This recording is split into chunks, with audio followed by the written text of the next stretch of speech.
அஸ்ஸலாமு அலைக்கும். நல்ல எம்மியா, க்ரீமியா, நல்ல டேஸ்டியா ஒரு தயிர் சாதம் எப்படி பண்ணலாங்கிறத பார்க்கலாம். நம்ம மேக்ஸிமம் வீக்லி ஒன்ஸாவது நம்ம தயிர் சாதம் செஞ்சுருவோம் இல்லையா? அதையே ரொம்ப ஸ்பெஷலா, எல்லாருக்கும் ரொம்ப பிடிச்சமானதா எப்படி பண்ணலாம் அப்படிங்கிறத பார்த்துடலாம். நம்ம சேனல ஃபர்ஸ்ட் டைம் பார்க்குறதா மறக்காம சப்ஸ்கிரைப் பண்ணுங்க. பிடிச்சிருந்தா கண்டிப்பா லைக் பண்ணுங்க. உங்க ஃபேமிலி, ஃப்ரெண்ட்ஸுக்கு ஷேர் பண்ணுங்க. எப்படி பண்ணலாங்கிறத வாங்க வீடியோக்குள்ள போலாம்.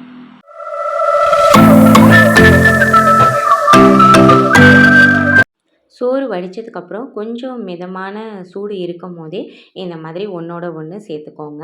பொல பொலன்னு இருக்கிறதுனால ஒன்றோட ஒன்று சேர்த்துக்கிறேன். இதே நீங்கள் வடிக்கும் போதே கொஞ்சம் குழவா விட்டு வடிச்சிங்கன்னா ரொம்ப தயிர் சாதத்துக்கு ரொம்ப சூப்பராக இருக்கும்.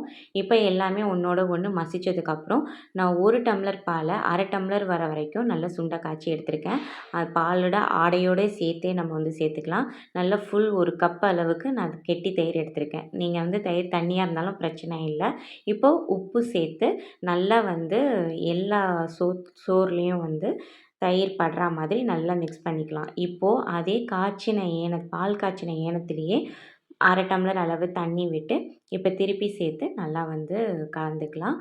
உங்களுக்கு எவ்வளோக்கு எவ்வளவோ சாதம் லூஸாக வேணுமோ அவ்வளோக்கு அளவு நீங்கள் தயிரும் தண்ணியும் சம அளவில் கொஞ்சம் கொஞ்சமாக சேர்த்து கரெக்டான பதத்துக்கு கொண்டு வந்துக்கோங்க.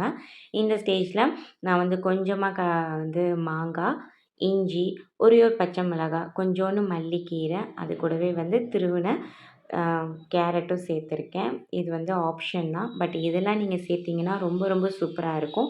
இப்போ இது எல்லாத்தையுமே நம்ம நல்லா மிக்ஸ் பண்ணி விட்டுட்டு வச்சிடலாம். இப்போ நெக்ஸ்ட்டு நல்லெண்ணெய் விட்டுக்கலாம். இல்லை சாதாரண சன்ஃப்ளவர் ஆயில் இருந்தாலும் பரவாயில்ல. இதில் கடுகு, உளுத்தம் பருப்பு, காஞ்ச மிளகா, கருவேப்பிலை, கொஞ்சோண்டு பெருங்காயத்தூள் சேர்த்துக்கோங்க. நல்லா உங்களுக்கு தாளிப்பு வாசம் வந்ததுக்கப்புறம் அதை அப்படியே நம்ம சாதத்தில் சேர்த்து நல்லா மிக்ஸ் பண்ணி விட்டுறலாம். கொஞ்சமாக நீங்கள் தண்ணியும் அந்த ஏனத்தில் சேர்த்து அதையும் சேர்த்து மிக்ஸ் பண்ணிட்டீங்கன்னா அந்த பெருங்காயத்தூள் எல்லாம் கம்ப்ளீட்டாக உங்களுக்கு இதில் சேர்ந்துடும்.